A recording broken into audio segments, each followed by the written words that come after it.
कुत्ता इंसान का सबसे वफादार जानवर माना जाता है। कुछ ऐसी ही घटनाएं देखने को मिलती है जिसमें कुत्ते की वफादारी का सबूत मिलता है। इसी कड़ी में एक ताजा मामला हिमाचल प्रदेश से सामने आया है।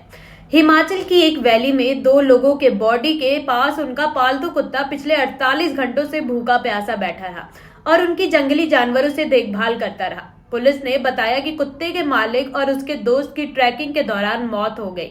पहाड़ी तकरीबन 9000 फीट से ज्यादा है। जब तक रेस्क्यू ऑपरेशन और पुलिस की टीम यहां पर नहीं पहुंच गई, तब तक कुत्ते ने उनके शव को जंगली जानवरों से बचाए रखा। बाकी ऐसी ही तमाम खबरों से जुड़े रहने के लिए यूट्यूब पर सब्सक्राइब करें, इंस्टाग्राम फेसबुक पर फॉलो करें इन्फोलाल को। धन्यवाद।